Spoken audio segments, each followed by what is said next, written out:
Hi guys, welcome to my channel. ఎలా ఉన్నారు అందరూ? నేనైతే చాలా బాగున్నానండి.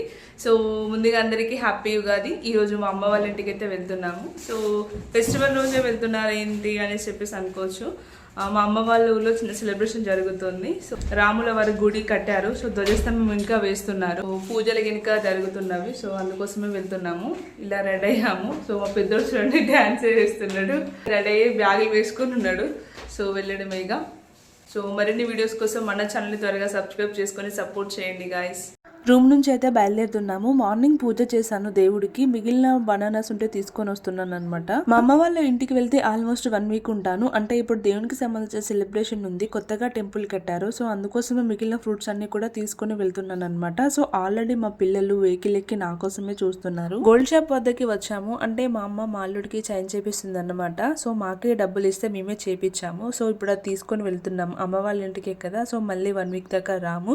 సో ముందే ఆర్డర్ ఇచ్చి చేపించాము అనమాట. తీసుకొని వెళ్తున్నాను. మేము గోల్డ్ కి అడ్వాన్స్ ఇచ్చినప్పుడు 10 grams కి 63K ప్లస్ ఉండే. బట్ ఇప్పుడు ఎంత ఉందో తెలీదు. మేబీ ఇప్పుడు 70K ప్లస్ ఉండొచ్చు 10 grams కి. మేము తీసుకుంది మాత్రం 5 grams అన్నమాట. సో మొత్తానికి మేమైతే మళ్ళీ గోల్డ్ షాప్ నుంచి బయలుదేరుతున్నాము. విపరీతమైన ఎండ కొడుతుంది. నేనైతే స్కార్ఫ్ కట్టేసుకున్నాను. సో మా పెద్దోడు మధ్యలో కూర్చున్నాడు, మా చిన్నోడు ముందు కూర్చున్నాడు. ఫైనల్లీ మా ఇంటికి అయితే వచ్చేసాం. ఆల్మోస్ట్ టైం వచ్చేసి 12:30 అలా కావస్తుంది. అమ్మ ఇంకా రాలేదు పనికి వెళ్ళి. సో 1-2 వరకు వస్తానని చెప్పేసి అన్నదన్నమాట. సో వచ్చేసరికి మా చిన్నోడు జర్నీకి పడుకున్నాడు. నాకైతే మస్తు ఆయాసం, ఈ ఎండకి విపరీతమైన ధూపు అవుతుంది అన్నమాట. అలా ఒక 5 minutes గద్దె మీద కూర్చున్నాకే ఇంట్లోకి వెళ్ళాము. సో మా ఇంటికి వచ్చినామంటే చాలు, వాటర్ ప్రాబ్లం చాలా ఉంటుంది ఇక్కడ. నీరు కొరత బాగుంటుంది. అంటే ఉన్నోళ్ళకి ఉంటాయి, లేనోళ్ళకి లేకనే పోతారు. సో ఇక్కడ ఉంది కదా తెచ్చుకుందామన్నా కూడా వాళ్ళు తెచ్చుకోలేరు అన్నమాట. సో వాటర్ ప్రాబ్లం బాగుంటుంది మా ఊళ్ళే. నేనేమో మటన్ కట్ చేస్తున్నాడు. సో కట్ అయ్యాక కర్రీ వండాలి. మా మమ్మీ ఇంకా పనికి పోయి రాలేదు. మేబీ వస్తుంది కావచ్చు ఇప్పుడు ఆఫ్టర్నూన్ వరకు. మేము మా రూమ్ దగ్గర నుంచి వస్తున్నప్పుడే కేజీ మటన్ తీసుకున్నాం అనమాట. వాళ్ళు పెద్ద పెద్ద పీసెస్ లాగా ఇచ్చారు. సో మా ఆయన వాటిని చిన్న చిన్నలాగా కట్ చేస్తున్నాడు అనమాట. అలాగే భక్ష్యాల కోసం నేను మా రూమ్ దగ్గరనే శనగపప్పుని నానబెట్టుకొని వచ్చాను. మీలో ఎవరైనా అత్తగారింట్లో అల్లుడు ఇలా చిన్న చిన్న వర్క్స్ చేయడం చూసారా? ఉంటే కామెంట్ చేయండి. సో ఇది మా అన్నయ్య వాళ్ళ రూమ్ అనమాట. అంటే ఇక్కడ ఫెస్టివల్ ఉంది కదా, సో చుట్టాలందరూ వస్తారు కాబట్టి పడుకోవడానికి ఫ్రీగా ఉండదని చెప్పేసి మా అమ్మ విప్పేసి పైన పెట్టింది. సో ఇవి పరుపులు అన్నమాట.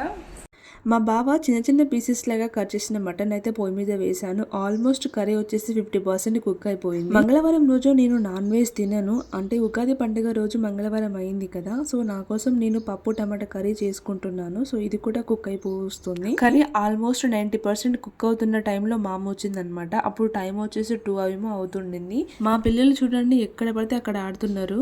అమ్మ వచ్చాక అందరం కలిసి లంచ్ అయితే చేసేసామన్నమాట. మేము మార్నింగ్ తినకుండానే వచ్చాము. సో ఇక్కడ వచ్చి కర్రీ అంతా ప్రిపేర్ చేసుకొని తిన్నాము. సో తిన్న తర్వాత భక్ష్యాలు కూడా చేసామన్నమాట. సో మీలో ఈ పండగకి భక్ష్యాలు చేసుకున్నారా? కామెంట్ చేయండి. నాకైతే చాలా ఇష్టం భక్ష్యాలు అంటే. సరదాగా సాయంత్రం అలా అరుగుల మీద కూర్చున్నాము. మా అమ్మ ఏమో వ్యూవర్స్ కి హాయ్ చెప్తుంది. మా బావ ఏమో ఫోన్ లో IPL మ్యాచ్ చూస్తున్నాడు. మన ఛానల్లో ముందు ఇంకా చాలా చాలా మంచి మంచి వీడియోస్ రాబోతున్నాయి. సో త్వరగా సబ్స్క్రైబ్ చేసుకుని సపోర్ట్ చేయండి. మరి నెక్స్ట్ వీడియోలో కలుద్దాం గాయస్. Bye bye.